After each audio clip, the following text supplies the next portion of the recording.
Do you remember Absalom, the son of David, who made himself king?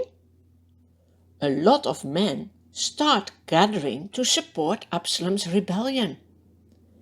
Even one of David's trusted counselors, Ahithophel, declares his support for Absalom. Now Absalom has a huge army. They start marching towards Jerusalem. A messenger soon arrives in Jerusalem to tell King David, "Your son Absalom has made himself king. All Israel has joined him in a conspiracy against you." David decides to flee the city with his household and 600 loyal troops.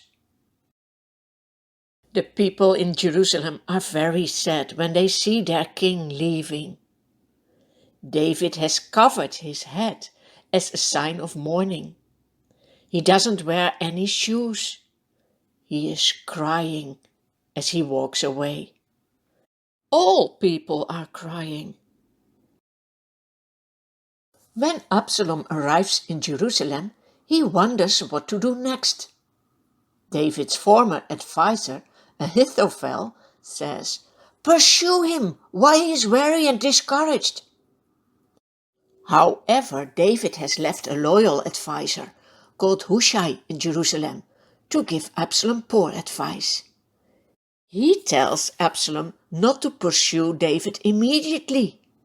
He says, "Your father is a great fighter, and there are mighty warriors with him." Absalom listens to Hushai's advice. This gives David time enough to escape. Ahithophel feels so ashamed when Absalom doesn't listen to him. He returns to his hometown and kills himself.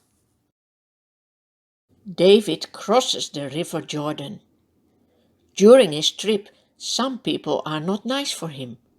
He is even cursed by a man. Other people are very friendly and bring him provisions. Then comes the moment that the battle between the army of Absalom and the army of David will start. David organizes his army under 3 commanders. They insist David not to go with them into the battle. David agrees, but he says to his commanders, "Please don't harm my son." Even after he has done so many wrong things against his father, David still loves him. Can you imagine? But that is how God is. Even when we have rebelled against him, he still loves sinners. He wants us to come back to him.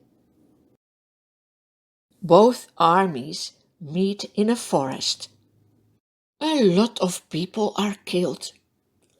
During the battle, Absalom comes across some of David's troops and flees on a mule. As the mule goes beneath a great oak tree, Absalom's hair gets stuck in the branches. His mule goes on, leaving him dangling in the air. One of David's men sees him and tells it to Joab, one of the commanders. Joab asks the man, "Why did you not kill Absalom?" The man replies, "We all heard the king say to you and the other commanders, 'For my sake, please don't harm my son.'" Joab replies, "Enough of this nonsense." He goes to Absalom. Then he takes 3 spears and plunks them into the heart of Absalom. They throw Absalom's body into a deep pit in the forest and pile a great heap of stones over it. Absalom's army flees to their homes. A messenger goes to David and tells him what has happened. He says, "Blessed be the Lord your God, who has destroyed all your enemies." Yes, for sure, God still wants David to be king. "What of my son Absalom?" the king asks. "Is he all right?" The messenger replies, "May all of your enemies be as that young man is." Then David knows enough. He bursts into tears and goes up to a room, wailing, "Oh, my son Absalom, my son Absalom! If only I could have died for you! Oh, Absalom, my son, my son!" As people hear of the king's deep grief for his son, the joy of victory is returned into deep sadness. Who can comfort people when they are sad? It's only the Lord. Later, David returns to Jerusalem to reign as king of Israel once more. Although he has gone through a lot of hardships, he still loves the Lord. He knows that all the suffering on earth is a result of our sins.